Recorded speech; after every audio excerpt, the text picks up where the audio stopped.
Existem 3 maneiras de Deus lidar com os seres humanos.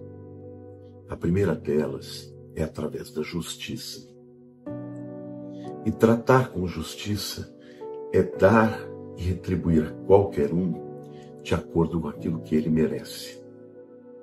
Então, antes da graça, antes de Cristo ter morrido por nós, todos os seres humanos estavam debaixo deste tipo de tratamento.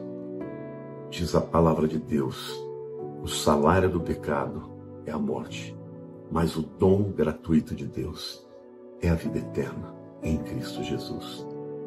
O homem desobedece e por isso ele recebe a justiça de Deus sobre os seus atos.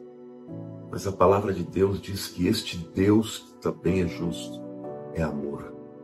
E ele tinha um grande problema, porque ele tinha que exercer justiça, mas ele ficava muito triste por ter que condenar a humanidade ao inferno.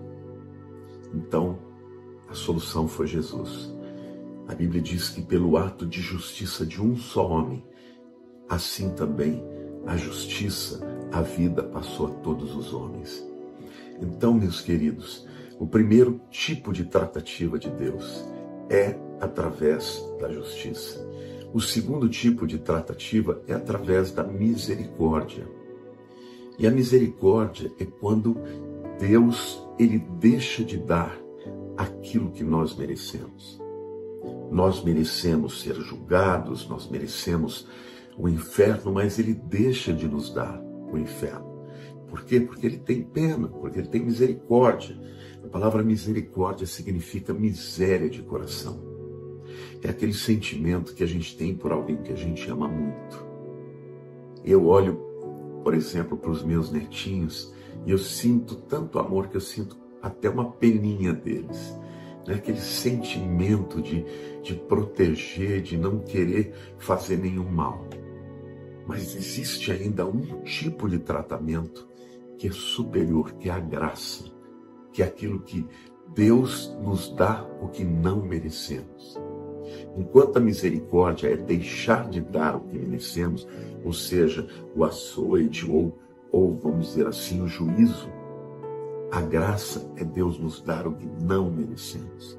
E o que não merecemos, meus amados, não merecemos o céu, não merecemos viver eternamente com Deus. Mas aí você vai dizer, mas pastor, então como é que nós vamos estar com Deus? Através da graça. E eu queria ler um texto para vocês, lá da carta de Paulo aos Hebreus, no capítulo 4, a partir do versículo 14, que diz assim: tendo, pois, a Jesus, o Filho de Deus, como grande sumo sacerdote, que penetrou os céus, conservemos firmes a nossa confissão. Olha, queridos, aí está o segredo. O que nós temos que conservar firmes? A nossa confissão de fé, que Jesus é o nosso Senhor, é o nosso Salvador. E aí ele diz: porque não temos um sumo sacerdote que não possa compadecer-se das nossas fraquezas. Antes, foi ele tentado em todas as coisas, a nossa semelhança, mas sem pecado. Muitas vezes nós somos tentados e pecamos. Jesus não, ele foi tentado em tudo, mas ele não pecou. E por isso o versículo 16 diz: acheguemo-nos, portanto, confiadamente junto ao trono de graça, a fim de recebermos misericórdia e acharmos graça para socorro em ocasião oportuna. Vocês perceberam, queridos? Porque Jesus foi até o fim sem nunca ter pecado. Nós podemos pedir a Ele que interceda por nós, porque Ele conhece as nossas tentações, mas nunca pecou, e por isso pôde tomar o nosso lugar. E aí o apóstolo Paulo diz: chegue perto dele com coragem, com intrepidez, confiadamente. Por quê? Porque Ele é o nosso intercessor, porque Ele entende o que eu e você passamos, e nós podemos receber misericórdia e graça para socorro em ocasião oportuna. Pai, eu quero orar pelos meus irmãos queridos. Quero orar por todos aqueles que, Senhor, têm enfrentado lutas, provações, tentações. Senhor, tem tanta gente, Pai, que deseja te servir. Tanta gente que deseja, Senhor, viver uma vida que te agrade. Mas quando cai, ó Deus, é acusado pelo inimigo. Vem aquele sentimento de rejeição, aquele sentimento, Senhor, de que não fez o que devia. E, Senhor, a Tua palavra está dizendo que nós podemos nos aproximar do trono de graça para alcançar misericórdia, para receber misericórdia, Senhor. E hoje nós não precisamos nos achegar diante de Ti porque somos perfeitos, porque nunca erramos, mas porque perfeito é o nosso Salvador, porque Ele nunca errou. E todas as vezes que foi tentado, Ele resistiu e venceu, Senhor, para que pudesse interceder por nós. Então, Pai, agora nós nos aproximamos de Ti, Senhor, ó Pai, com muita humildade no nosso coração, sabendo, Pai, que toda a glória, toda a honra é Tua, Senhor.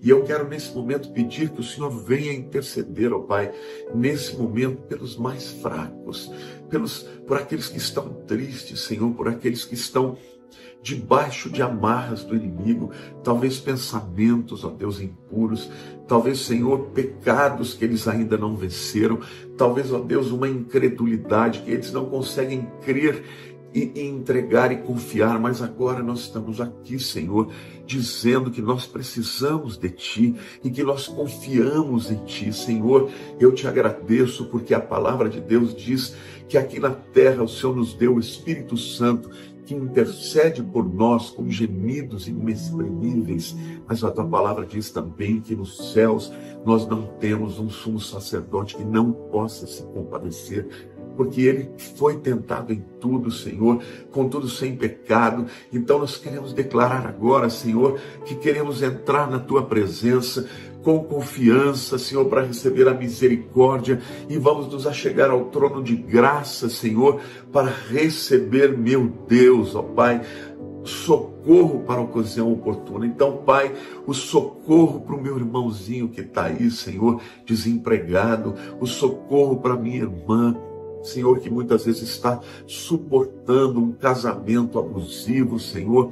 Socorro, Pai, para esse jovem que está sendo tentado, que muitas vezes ele chora e pede ao Senhor que o Senhor o livre das tentações, mas ainda não conseguiu. Pai, agora eu quero te pedir que o Senhor, através deste celular, que o Senhor possa entrar através da Tua palavra na vida deles e revelar o quanto o Senhor os ama, Senhor, porque eles serão empoderados, eles serão capacitados, eles serão socorridos, ó Deus, não é na força deles, não é no poder deles, mas é pelo Teu Espírito Santo. Senhor, eu te agradeço pelo Espírito Santo de Deus que intercede por nós com gemidos inexprimíveis. Senhor, eu te agradeço, Pai, porque nós sabemos que existe um Deus de misericórdia, de graça, de justiça sim, mas a justiça já foi exercida, ó Deus, lá no Calvário, na pessoa de Jesus, e hoje, Senhor, nós podemos receber o poder para vencer as lutas, as tentações. Por isso, Senhor, agora que haja uma impartação, que haja, Senhor, uma transferência de unção, de poder, de autoridade, de fé, de alegria, de esperança na vida dos Teus filhos, em nome de Jesus, que caiam as cadeias, que toda acusação do diabo não encontre respaldo e nem eco no coração dos meus irmãos, que eles recebam a graça de entender que Jesus já venceu na cruz e que nós podemos vencer através dele, Pai, em nome de Jesus. Pai, ministra sobre a vida dos Teus filhos, dá graça a eles, Senhor, ministra a Tua graça. Oh, meu amado, meu querido, recebe a graça de Jesus, recebe o amor de Deus, deixa que este amor no teu coração gere confiança, deixe que este poder e esta graça te empodere para vencer, porque a palavra de Deus diz que quando somos fracos, é aí que somos fortes, porque o poder de Deus se aperfeiçoa na nossa fraqueza. É por isso, queridos, que lá nos céus não vai haver lugar para ninguém se gloriar. Todos nós glorificaremos a Deus. Por quê? Porque é Ele quem a cada dia renova a sua misericórdia comigo e com você. É Ele quem nos convida para chegarmos através do novo e vivo caminho que é o seu sangue, que Ele preparou para nós, para que nós pudéssemos entrar na presença de Deus. Que o Senhor te abençoe, meu querido. Que o Senhor te fortaleça. Que o Senhor te alegre e que nesse dia você possa glorificar a Deus por ter um Deus que compadece de você, que sabe o que você está passando e que já deu a solução. O socorro está chegando. Que Deus te abençoe. Um beijo no seu coração.